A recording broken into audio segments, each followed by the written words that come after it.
Obligué a mi hijo a donar un riñón para salvar a mi hijastro, y terminé perdiéndolo todo. Siempre pensé que mi mayor virtud era luchar por mantener unida a mi familia, incluso en los momentos más oscuros. Hoy, mirando hacia atrás, no puedo evitar preguntarme si esa obsesión fue justamente lo que terminó por destruir todo lo que amaba. Tengo un hijo biológico, Daniel, que ahora tiene 22 años. Su padre murió cuando él aún estaba en el instituto. Aquellos fueron años duros, en los que sentí que me hundía, pero me aferré a él como al último lazo con el hombre que había amado. Prometí ser fuerte, aunque a menudo la soledad y el miedo me consumían en silencio. Con el tiempo, conocí a Andrés, mi actual esposo. Él también tenía un hijo, Mateo, de su matrimonio anterior. Mateo tiene ahora 18 años. Al principio, creí que aquello era una segunda oportunidad, dos viudos reconstruyendo sus vidas, dos chicos que, aunque distintos, podían aprender a convivir como hermanos. No diría que Daniel y Mateo se llevaban mal, pero nunca llegaron a ser cercanos. Daniel era callado, más bien reservado, mientras que Mateo era extrovertido y siempre estaba rodeado de amigos.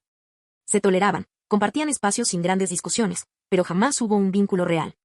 Aún así, yo pensaba que era suficiente. Entonces, el año pasado, todo se vino abajo. Mateo enfermó de manera repentina y grave, sus riñones comenzaron a fallar. Fue un golpe inesperado que trastocó por completo nuestra vida. Lo veíamos entrar y salir del hospital, conectado a máquinas, agotado, asustado. Era desolador. Andrés estaba hecho pedazos y su exesposa lo culpaba por no haberse dado cuenta antes. Yo intentaba sostener a todos, convenciéndome de que debía ser el pilar de la familia. Después de múltiples exámenes, los médicos confirmaron lo que más temíamos: Mateo necesitaba un trasplante. Todos nos sometimos a pruebas, incluidos familiares lejanos. El resultado fue devastador, ninguno era compatible, excepto Daniel. Cuando el doctor nos dio la noticia, sentí un extraño alivio. Pensé que quizá era una señal, una oportunidad para que, al fin, todos se unieran como yo había soñado. Lo vi como un destino inevitable, casi un regalo. Pero Daniel no lo vio de la misma manera. Desde el inicio se mostró indeciso. Dijo que necesitaba tiempo para pensar, que aquello no era una decisión que pudiera tomarse a la ligera. Yo no lo entendí. ¿Cómo podía dudar cuando la vida de su hermano estaba en juego? Le repetí una y otra vez que eso significaba ser familia, estar ahí en los momentos críticos. Él respondía que apenas conocía a Mateo, que no se sentía cómodo arriesgando su salud, que ya había perdido a su padre y no podía enfrentar la idea de otra pérdida más. No voy a negarlo, me lo tomé muy mal. Lo llamé egoísta. Pensé que estaba inventando excusas para esconder su miedo. Incluso llegué a decirle que su padre se avergonzaría al verlo dar la espalda a la familia. Andrés, en ese momento, me apoyó. Dijo que quizá Daniel solo necesitaba un empujón.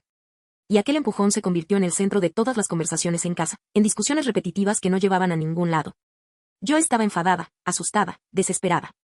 Cada día que pasaba veía a Mateo deteriorarse más, y sentía que se nos escapaba el tiempo. Me convencí de que mi deber como madre era proteger a todos, mantenerlos unidos. Y me dije una y otra vez que Daniel, en el fondo, lo entendería. Finalmente, él aceptó. Todavía recuerdo la expresión en su rostro cuando pronunció el sí. No había alivio ni orgullo en sus ojos, sino algo más, una sombra que entonces decidí ignorar. Me convencí de que, con el tiempo, lo vería diferente y me lo agradecería, que todo volvería a su lugar una vez que Mateo recuperara la salud. La operación se realizó meses después. Médicamente, fue un éxito. El cuerpo de Mateo aceptó el riñón, y el médico aseguró que todo había salido como esperaban. Todos lloraban, se abrazaban, celebraban. Yo me acerqué a Daniel y le dije lo orgullosa que estaba. Lo publiqué en redes, conté a todo el mundo que tenía un hijo héroe que había salvado a su hermano. Las felicitaciones no tardaron en llegar, todos lo llamaban valiente, desinteresado. Pero Daniel apenas reaccionaba.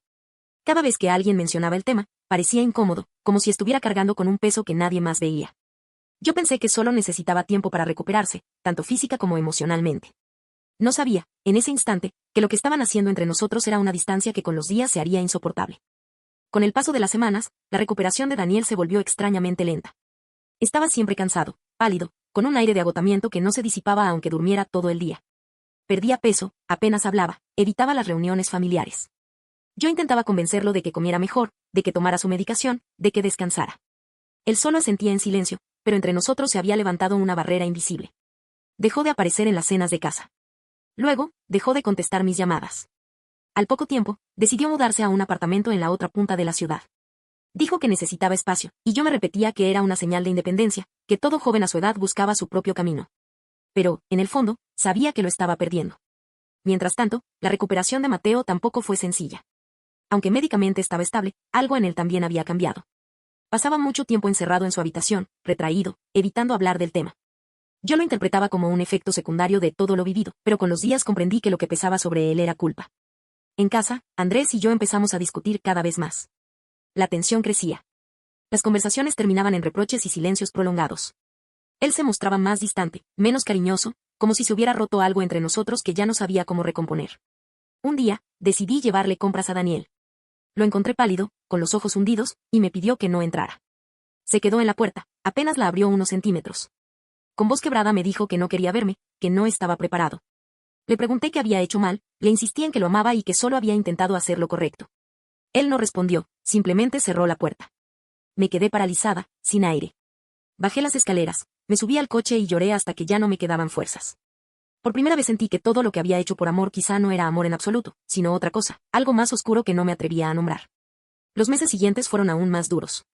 La salud de Daniel no mejoraba. Los médicos habían dicho que la recuperación podía tardar, pero yo jamás imaginé que implicara verlo cada vez más débil, con mareos constantes y dificultad para comer. Había perdido su empleo por faltar demasiados días y, cuando intenté ofrecerle ayuda económica, la rechazó con frialdad. Fui varias veces a su apartamento, solo para comprobar que seguía vivo. La última vez abrió apenas un resquicio de la puerta y me dijo que no quería visitas. Le respondí a través de la rendija que lo amaba, pero ni siquiera contestó. Esa noche sentí un vacío que no supe llenar con nada. Andrés, por su parte, me culpaba de todo. Decía que había presionado a Daniel, que lo había convertido en un mártir contra su voluntad. Yo le recordaba que él también insistió en que Daniel debía dar un paso adelante, que ambos habíamos estado desesperados. Pero Andrés me decía que yo fui quien convirtió la decisión en una prueba moral, que lo había manipulado con recuerdos de su padre y con un discurso de sacrificio. Escucharlo fue desgarrador, porque una parte de mí sabía que no estaba del todo equivocado. Y, mientras tanto, Mateo también se aislaba. Preguntaba por Daniel, sí, pero nunca se acercaba directamente. Se lo veía abrumado, culpable. Alguna vez lo sorprendí llorando a escondidas. Era como si todos estuviéramos vivos, pero con la vida drenada por completo. Una familia en ruinas que aún compartía un mismo techo. Con el tiempo, las discusiones con Andrés se hicieron insoportables. Había noches en que dormía en la habitación de invitados y otras en que apenas me dirigía la palabra. Cuando me atrevía a preguntarle si aún me amaba, esquivaba la mirada. Decía que le costaba verme como antes, que cada vez que recordaba a Daniel entrando al quirófano con los ojos enrojecidos, sentía que habíamos cruzado una línea de la que ya no había retorno. Mateo también se apartaba más. Pasaba la mayor parte del tiempo en su cuarto, evitando cualquier conversación profunda. Si intentaba mencionarle a Daniel, se cerraba por completo. Yo lo interpretaba como miedo, como un mecanismo de defensa, pero la realidad era que él también llevaba un peso que no sabía cómo soltar. Una tarde lo invité a comer fuera, pensando que un cambio de ambiente podría ayudar. Nos sentamos en un restaurante cerca de su universidad. La conversación fue forzada, girando en torno a sus clases y cosas triviales. Hasta que, de pronto, bajó la voz y me dijo que sabía lo que había pasado la noche antes de la operación. Al principio no entendía a qué se refería, pero luego explicó que había estado en el pasillo y escuchó todo. Escuchó a Daniel entrar a nuestra habitación suplicando que le permitiéramos retractarse, diciendo que no quería seguir adelante. Oyó mi llanto, mis súplicas, y las palabras de Andrés diciéndole que jamás se perdonaría si Mateo moría y él podía haberlo evitado. Dijo que Daniel sollozaba, que parecía estar teniendo un ataque de pánico. Sentí que me quedaba sin aire. Mi memoria había borrado esos detalles, o tal vez los había disfrazado de otra forma. Yo lo recordaba como un momento intenso, sí, pero creía que solo había tratado de darle valor. Escuchar la versión de Mateo fue como mirarme en un espejo y descubrir un reflejo que no quería reconocer. Le pregunté por qué nunca había dicho nada. Contestó que se había sentido culpable desde entonces, porque al final fue él quien recibió aquello que había destruido la vida de su hermano. Me confesó que ni siquiera podía mirar a Daniel sin sentirse responsable. Después de eso, apenas tocó la comida y dijo que necesitaba alejarse un tiempo, tomarse un descanso de la universidad y de la casa. Volví destrozada. Cuando se lo conté a Andrés, ni siquiera se sorprendió. Me dijo que siempre había recordado esa noche con dolor, que había intentado perdonarse por no haberme detenido, pero que ahora estaba convencido de que quedarse callado había sido su mayor error. Esa misma noche me dijo que pensaba irse de la casa. No solo de la habitación de invitados, sino definitivamente. Me quedé paralizada. No pude ni llorar. Era como si todo lo que había construido con tanto esfuerzo se desmoronara frente a mí, ladrillo por ladrillo, sin que pudiera detenerlo. Intenté hablar con Daniel después de esa conversación, pero no atendió mis llamadas. Le envié mensajes, diciéndole que entendía mejor las cosas ahora, que quería disculparme. No respondió. Fui hasta su apartamento unos días después. Esta vez ni siquiera abrió la puerta. Desde adentro me dijo que le había quitado algo que jamás podría recuperar. Y luego, con una frialdad que me atravesó, me pidió que dejara de buscarlo. Aquellas fueron sus últimas palabras para mí. A los pocos días, Mateo se fue a vivir con una tía, y Andrés se mudó a un piso de alquiler cercano. La casa, que en otro tiempo quise ver como un refugio para todos, se convirtió en un cascarón vacío. Cada rincón parecía acosarme. El silencio era tan denso que, por primera vez, entendí lo insoportable que puede ser la soledad impuesta. Pasaron algunas semanas en ese ambiente de vacío. Yo aún mantenía la esperanza de que, con el tiempo, las cosas se calmaran. Me repetía que todo era una crisis pasajera, que Andrés volvería, que Mateo regresaría a casa y que, quizás, Daniel me permitiría acercarme. Me aferraba a esa idea porque la alternativa era aceptar que había destruido a mi propia familia con mis propias manos. Entonces llegó el cumpleaños de mi cuñada. No quería ir, pero ella insistió en que era bueno mostrarse, en que quizá un encuentro familiar podía ser un pequeño paso hacia la reconciliación. Me convencí de que podía ser la oportunidad para arreglar, aunque fuera un poco, lo que estaba roto. No esperaba ver a Daniel allí. Llevaba más de un año sin asistir a ninguna reunión familiar. Cuando lo vi, parado al fondo junto a Mateo, sentí un nudo en la garganta. Estaba más delgado, encorvado, con ojeras profundas que lo hacían parecer mayor.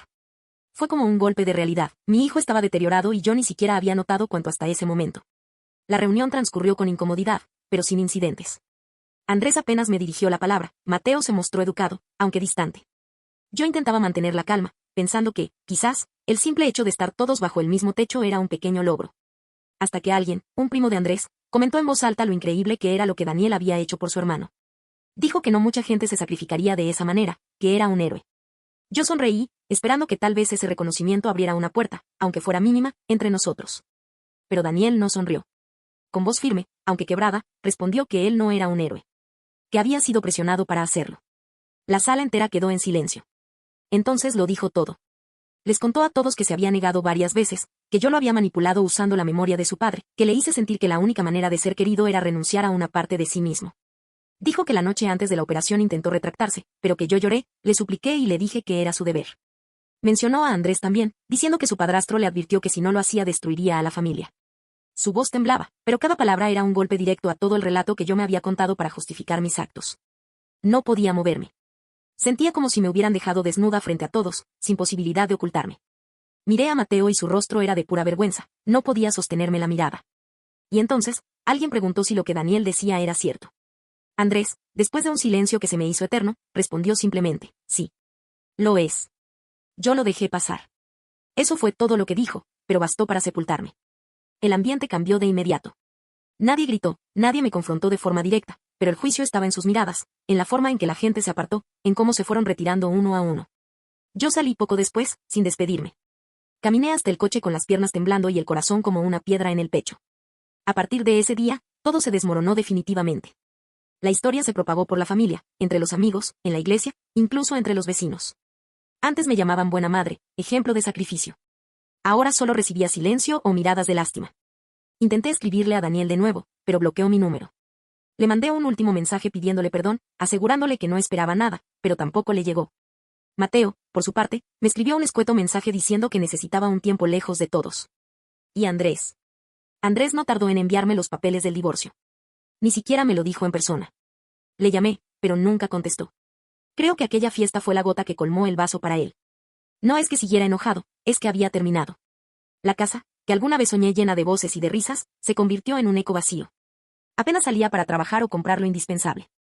Y por las noches, lo único que se repetía en mi mente era la voz de Daniel, temblando, diciendo frente a todos que le había quitado algo que nunca podría recuperar.